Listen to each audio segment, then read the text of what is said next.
देखो हमारे साथ में कुलपहाड़ के नगर सुनील हुआ है और दोनों लोग स्वागत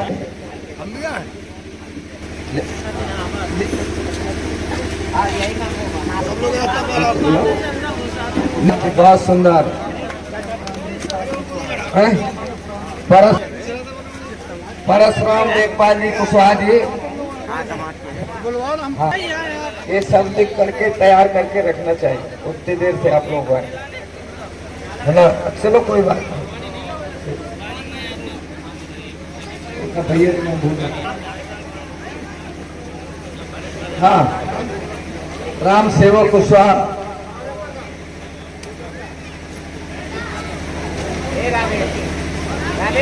अवधेश अवधेश अवधेश, एक माला इनको दो। हाँ हाँ, हाथ लगा दो, हो गया वहाँ सही। हाँ हाँ, बात होना जरूरी है। और ये महामंत्री साथियों,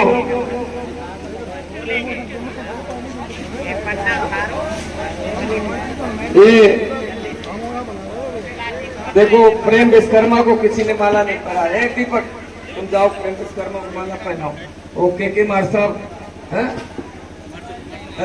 और हमारे जिले के महामंत्री है ताहिर, महामंत्री है, हम जिला महामंत्री जी। तो बेटा सीधे ब्याह होते थे, जब हमारे साथ अध्यक्ष थे वो थकेगा। कार्यक्रम खत्म किया जाए, मोहल्ला का काम है। साथियों, समाजवादी पार्टी जिंदाबाद, जिंदाबाद, समाजवादी पार्टी जिंदाबाद, जिंदाबाद, जिंदाबाद। आज हमारा ये नगर का अध्यक्ष है कालीचरण जी, एक दरी मंगा दीजिए तो हमारी काकी मातारी। जमीन में जब हम बीज डालते हैं तो उसको जब मौसम मिलता है वो जम जाता है, कोई रोक नहीं पाता है। इसलिए मारुति साहू के उज्जवल भविष्य की मैं कामना करता हूं और निवेदन करता हूं कि मारुति साहू अपने विचार रखें। बहुत महत्वपूर्ण समय है। आज आपके हाथों में इस तरह की वो नफरत की दीवार खड़ी कर दी गई है आपके, और इसीलिए आप लोगों को ही पहचानना है और बाबा साहब के सपनों को धूमिल नहीं होने देना है। इन विचारों को याद करना है। साथियों, जिन जिन ने अपने महापुरुषों को पढ़ा होगा और महापुरुषों की उनको याद करेंगे संघर्ष को, तो मैं दावे के साथ कह सकती हूँ कि आप कोई गुलामों की जंजीरों में नहीं जकड़ेंगे। साथियों, आपके अंदर वो खून है, वो बुलंद आवाज है, आप हैं और आप ही अपनी जीने की अगर आज कोई व्यक्ति हार रहा है और आज कोई व्यक्ति उस सफलता से हार रहा है, तो उसका कारण स्वयं है वो व्यक्ति, क्योंकि उसी के अंदर ही वो सारी जुनून और सारी शक्तियां हैं। क्योंकि बाबा साहब सिर्फ अकेले थे। आज उन्होंने एक ऐसी पुस्तक लिखी कि जो मैं आज आपके सामने बोल रही हूँ और कह रही हूँ। नहीं, आप जानते हैं कि 4 दीवारी में कैद कर दिया जाता था, उन्हें अपने हक नहीं पा रही थी कि उनका क्या जीवन। जिस तरीके से मैं करती हूँ, जिन्होंने अपनी पत्नी सावित्रीबाई फूले को, जो भारत की प्रथम महिला थी, शिक्षिका अध्यापक थी, भारत की पहली महिला सावित्रीबाई फूले थी, उनके साथ भी इतना घोर अन्याय हुआ। जब वो 9 वर्ष की थी तो पुस्तक वो पढ़ रही थी, वो पढ़ने के लिए उनके अंदर बहुत जज्बा था। तब उनके पिताजी ने कहा था कि बेटी, हमें और पढ़ने का अधिकार नहीं है सावित्रीबाई फूले को। तब उनके अंदर जो शिक्षा की आग जली और उनकी 9 वर्ष की आयु में ज्योतिबाई फूले से शादी कर दी। फिर जाके उनके पति ने उनका साथ दिया और शिक्षा की इतनी शिक्षा। नेता आदरणीय महेंद्र सिंह राजपूत जी और हमारे गांव के सम्मानित पूर्व प्रधान आदरणीय हरिचरण कुशवाहा जी, आदरणीय रैकवार साहब, आदरणीय फूल सिंह राजपूत जी, आदरणीय विश्वनाथ प्रजापति जी, कुशवाहा जी, आदरणीय मूलचंद रैकवार जी, आदरणीय हल्के रैकवार प्रधान जी, आदरणीय अनिल बाबूलाल उत्तम जी, आदरणीय बाबू रैकवार जी जो किडारी से चल के आए हैं, और पड़ोस के गांव के बड़े सम्मानित हमारे श्री दीपक पटेल एडवोकेट साहब अभी बैठे थे।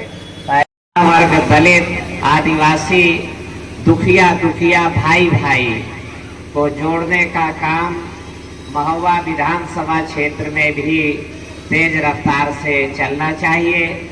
इसलिए संध्या का प्रोग्राम आपके मोहल्ले में ये लगाया गया है। सम्मानित साथियों, मैं आपसे कहना चाहता हूँ कि हम लोग इस देश के मूल निवासी लोग हैं। हमारे पुरखों का इस देश में राजपाट रहा है।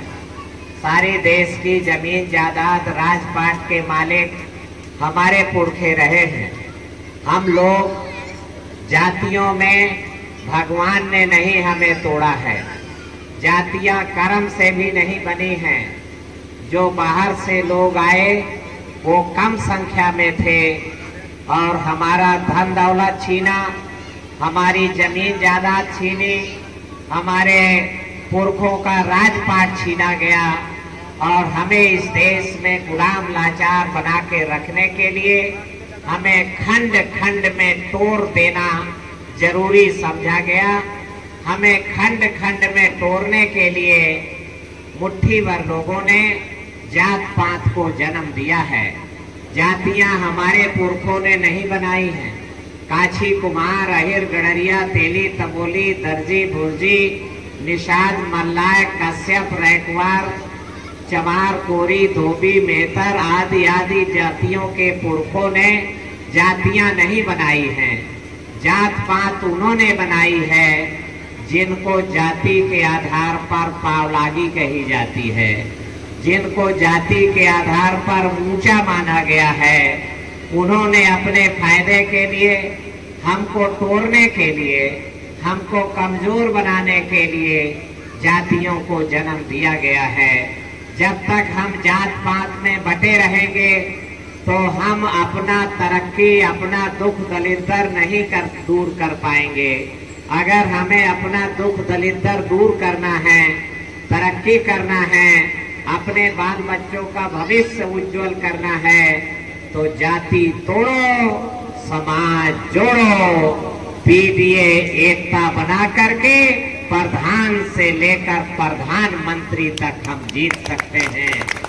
और जब आप प्रधान से लेकर प्रधानमंत्री तक जीतते हैं तो अभी हमारा हाथ हमेशा हाथ फैलाए रहते हैं, कटोरा हम लिए ही रहते हैं।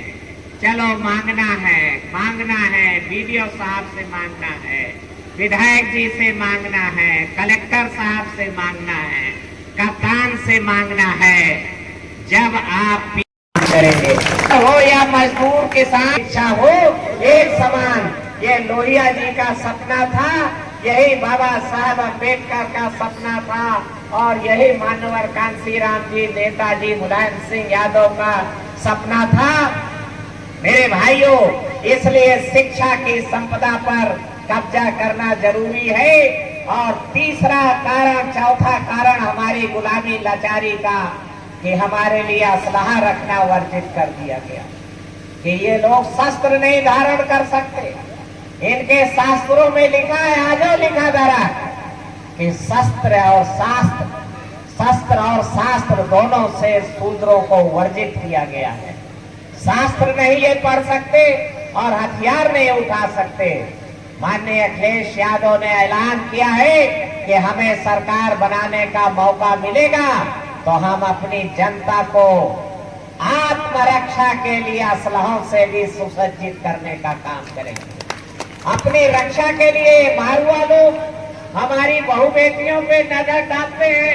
इसलिए मेरे भाइयों, मैं आपसे कहना चाहता हूं कि ये सारा काम हो सकता है पीडीए की भाईचारा बनाने पर। और माननीय अखिलेश यादव ने ये संकल्प लिया है कि जिनको कभी भी विधायक बनने का मौका नहीं मिला, जिनको प्रधान बनने का मौका नहीं मिला, उन सभी किनारे ढकेली गई, हाशिए में ढकेल गई जातियों को भी हम विधानसभा का टिकट दे करके और विधानसभा में पहुंचाने का काम करेंगे। चाहे वो कुशवाहा समाज हो, चाहे हमारा निषाद कश्यप रैकवार समाज हो, चाहे लोधी राजपूत समाज हो, चाहे हमारा साहू समाज हो, विश्वकर्मा भाई है, जिसके जितनी संख्या भारी उसके उतनी हिस्सेदारी।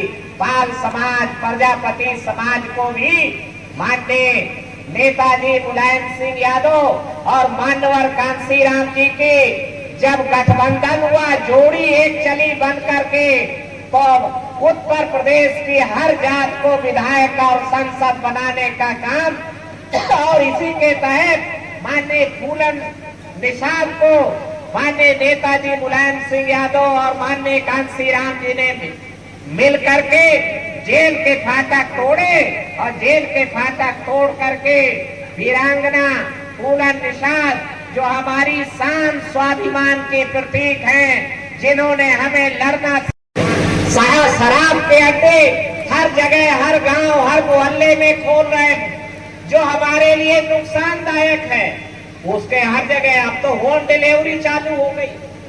60,000 करोड़ रुपया अकेले उत्तर प्रदेश सरकार के राजकोष में दारू पिला करके वसूला जाता है। 60,000 करोड़ रुपया, ये योगी आदित्यनाथ का रिकॉर्ड है। तो हमारे लिए जो नुकसानदायक है उसको जगह जगह बांट रहे हैं। होम डिलीवरी लड़का देखते नहीं, लड़का ज्वारा माँ जेब में डारे फिरा थे कि भैया चाहिए का, वहीं पर डिलीवरी दे देंगे, होम डिलीवरी। मेरे भाइयों, तो दारू पिए, दारू बेचे वाले माला माल और दारू पिए वाले कंगाल हुई रहे हैं, फटे हाल हुई रहे हैं। इसलिए मेरे भाइयों, हमें जागना होगा, हमें शिक्षा का अमृत पकड़ना होगा।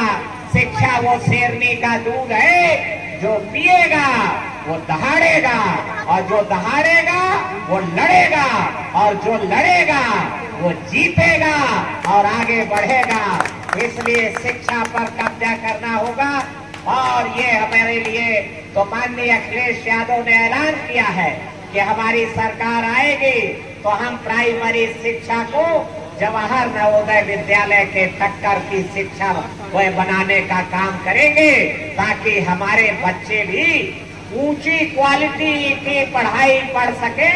और फिर हम इनको चुनौती देते हैं कि हमारे बच्चों से मुकाबला कर दें, हमारे बच्चे इनको पछाड़ देंगे, हमारे बच्चे नौकरियां लपक लेंगे।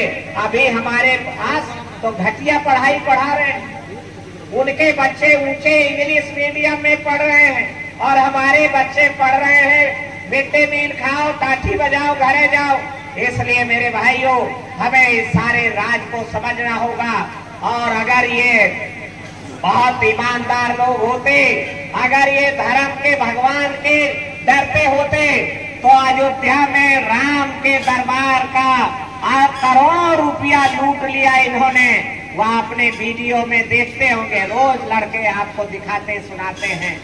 2 महीना हो गए, राम के दरबार का रुपया पहले शिला पूजन पर ठहरा करके गांव गांव से ईंटें भेजी गई, करोड़ों अरबों रुपया वहां पहुंचा। और अब जब पिछले 2-3 साल से वहां पर करोड़ों रुपया इकट्ठा हो गया, तो भगवान राम के दरबार का तक रुपया ये लूट ले गए। और लूट करके मेरे भाइयों, ये इतने नीच हैं भाजपा वाले कि रुपया लूट करके पन्नी में बंद करके और 10 लाख रुपया गोबर में गापे थे, गोबर में गापे थे। आप सबने देखा होगा, समझा होगा इसको। इसलिए मेरे भाइयों, इनको खुलासा करने का, इनको बेपर्दा करने का काम आज की तारीख में शीलवान, चरित्रवान, बहादुर नेता अगर कोई है तो वो है माननीय अखिलेश यादव। अखिलेश यादव ने बोर्ड किया है, उजागर किया है। और ये तो अयोध्या बैठे तो 43 सीटें उत्तर प्रदेश में साइकिल की जीती हैं और हमारा संविधान बच गया है। संविधान बदलने का खतरा अभी टला नहीं है, अभी भी संविधान बदलने का खतरा चल रहा है। इसलिए मैं आपसे कहना चाहता हूं कि अपनी शिक्षा बचानी है, अपने बाल बच्चों को रोजगार पे लाना है, अपने गांव-गांव में बिजली लाना है, तो आपको अब साइकिल ही सहारा है। तो उस पे आकर के माननीय महेश कश्यप जी आपको भाईचारा के नाते आए कि उन्होंने महसूस किया कि हमारा खून, हमारे भैया लोग यहाँ रहते हैं, तो यहाँ पर आपको पीले चावल लेके पड़ेगा। उन्होंने कहा कि गरीब का बच्चा अब कहाँ से कंप्यूटर पढ़ेगा, कहाँ से कबूतर नहीं पढ़ेगा, इसलिए कंप्यूटर देने का काम अखिलेश यादव जी ने किया था। इस देश में पहली सरकार और पूरे भारत में पहली सरकार ऐसी थी जिसने बच्चों को लैपटॉप देकर, कंप्यूटर देकर आपके बच्चे को मुख्य धारा से जोड़ने का काम करने की कोशिश की थी। लेकिन इन भारतीय जनता पार्टी के लोगों ने, ये लैपटॉप देने वाले लोग नहीं है, ये तो धर्म की चाशनी पिलाने वाले लोग हैं। धर्म को आगे करके बोल लिया, धर्म को आगे करके बताओ आपके क्षेत्र में कोई एक काम बता दो जो आज की सरकार ने और क्षेत्र के विधायक ने किया हो। जीतने के बाद विधायक जी आए कभी नहीं आएंगे। अब चुनाव आएगा तो उनका विधायक नहीं आता है। ये समाजवादी लोग तो 5 साल नहीं 10 साल से आपके बीच में आ रहे हैं, उनका विधायक नहीं आता है, उनका टीवी आता है और टीवी पे प्रचार चलता है। और बताओ जिसका टीवी पे प्रचार चलता है वो कभी आपके बीच में कैसे आ सकता है। ये बहुत कलाकार लोग हैं, बहुत साजिश करने वाले लोग हैं। इसलिए आपसे निवेदन करने आए हैं, चूंकि पूर्व में बहुत सारी बातें हो गई। एक बात तो एक कहानी के माध्यम से आपको बताना चाहते हैं, हालांकि हमने पहले भी कई बार कहानी कही, लेकिन आज मंदिर भी बगल में है और ऐसी बात आ गई तो एक कहानी के माध्यम से आपको बताना चाहते हैं। रुक जाओ अभी, रुक जाओ अभी बांटो नहीं, क्या थोड़ी देर। और यहाँ पर हमने पीडीए पंचायत की है, यहाँ पर अपने लोगों के बीच में बैठकर उनके सुख और दुख की बात की है। वहीं उनके हर बातों को हम लोगों ने, हमारे नेताओं ने सुना और ये निर्णय यहाँ की जनता ने किया कि आने वाले 2027 के इलेक्शन में यहाँ से समाजवादी पार्टी को जिताकर पीडीए की सरकार माननीय अखिलेश यादव जी को मुख्यमंत्री बनाने के लिए इस गाँव के लोगों ने संकल्प लिया है। आगामी चुनाव की तैयारी कैसी है? आगामी चुनाव चल ही रहा है, चुनाव चल रहा है। भारतीय जनता पार्टी की जो सरकार है वो तो सरकारी खजाने पे मीटिंगें कर रही है, लेकिन आप देख रहे होंगे हमारी पार्टी का कार्यकर्ता और खेत में किसानी करने वाला किसान और नौजवान वो मिलकर कहीं ना कहीं मीटिंग करा रहा है। भारतीय जनता पार्टी की सरकार आज सरकारी खजानों पर मीटिंग करती हुई घूम रही है।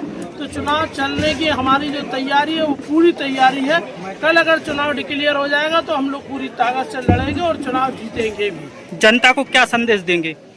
जनता परेशान है।